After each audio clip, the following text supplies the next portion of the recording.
Est-ce que tu savais que les dépenses de santé représentaient 11,3% du PIB français? Pris isolément, ce chiffre ne permet pas de conclure quoi que ce soit.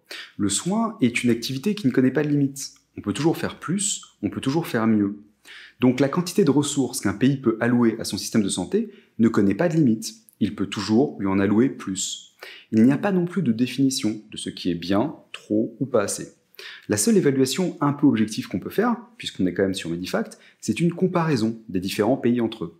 C'est parti donc pour une comparaison internationale de dépenses de santé. Les dépenses de santé françaises représentent donc 11,3% du PIB, ce qui classe la France 3e parmi les 28 pays évalués. Une autre façon de regarder consiste à ne plus considérer la proportion du PIB, mais à regarder les dépenses en parité de pouvoir d'achat. L'idée, c'est qu'avec 100 € en Grèce, on peut acheter beaucoup plus de choses qu'avec 100 € en Allemagne. On va donc regarder les sommes brutes qu'on va convertir en équivalent de richesse qu'on peut acheter dans le pays considéré avec cette somme. Ici, en parité de pouvoir d'achat, le classement change un peu, mais la France reste tout de même 9e sur les 28 pays considérés.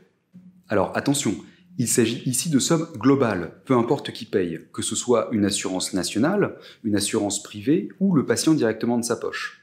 D'ailleurs, j'ouvre ici une petite parenthèse.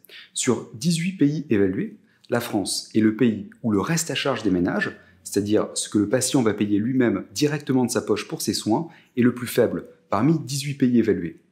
Fin de la parenthèse. Reprenons notre comparaison internationale. La France est donc un pays qui alloue globalement beaucoup de richesses à son système de santé. Mais on pourrait imaginer que ces richesses soient louées à autre chose qu'à l'hôpital. La France n'aurait donc pas assez de lits d'hospitalisation pour hospitaliser les malades. Avec 6 lits pour 1000 habitants, la France se classe 9e parmi les 37 pays évalués. Mais il ne suffit pas d'avoir des lits pour y mettre les malades.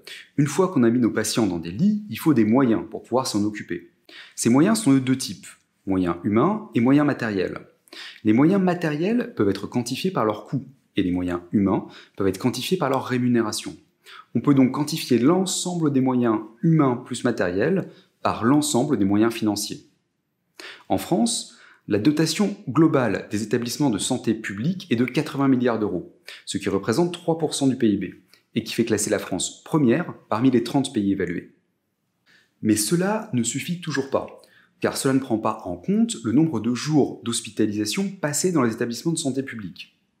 Pour comprendre le problème, exagérons-le énormément. Imaginons que la Belgique, qui dépense 2,2% de son PIB dans ses établissements de santé publique, ne prendrait en charge sur toute une année sur tout le territoire belge qu'un seul malade, qui aurait une pathologie extrêmement légère qui nécessiterait de passer seulement en 3 jours à l'hôpital. On peut clairement dire que la Belgique, avec ses 2,2% du PIB, ne manquerait pas de moyens pour prendre en charge ce malade unique. A l'inverse, imaginons que dans le même temps, la France hospitaliserait 60 millions de malades, tous avec des pathologies extrêmement lourdes qui nécessiteraient de passer beaucoup de jours à l'hôpital.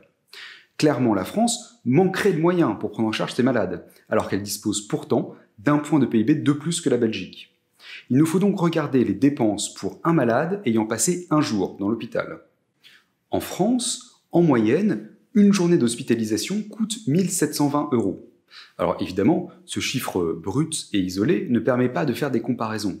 Mais je vous le livre quand même, parce que je trouve que c'est important d'avoir ne serait-ce qu'un ordre de grandeur du coût d'une journée d'hospitalisation publique en France.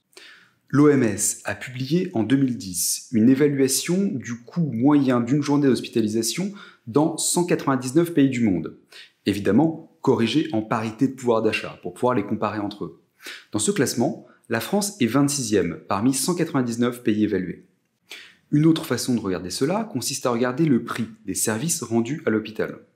Puisque si on exclut la possibilité d'avoir recours à l'emprunt ou à l'inverse celle de faire de la marge, le prix que vous allez facturer pour rendre un service est à peu près équivalent au budget dont vous disposez pour rendre ce service. L'OCDE a publié une étude qui compare le prix moyen d'un panier de services dans différents hôpitaux publics des pays de l'OCDE.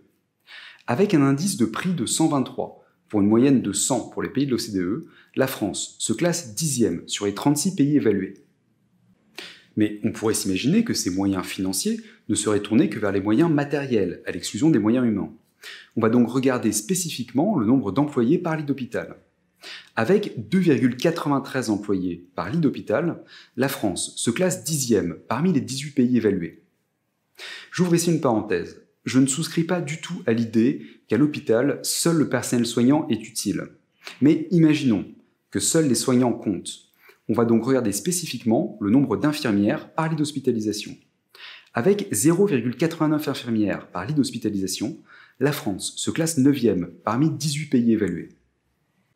Petite particularité française, le coût particulièrement élevé de son système d'administration, puisque ici, la France se classe 2e parmi 28 pays évalués. En conclusion, on peut dire que la France alloue significativement plus de ressources à son système de santé en général et à son hôpital public en particulier que les autres pays.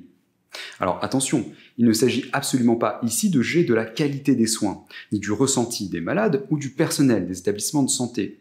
Il s'agit uniquement d'essayer de la quantifier en la comparant avec d'autres pays, la quantité de ressources que la France alloue à son système de santé.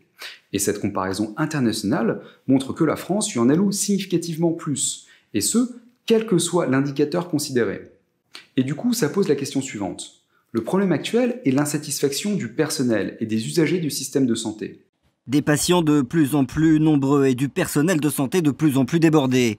Voilà le quotidien des infirmières et médecins dans la plupart des hôpitaux de l'Hexagone.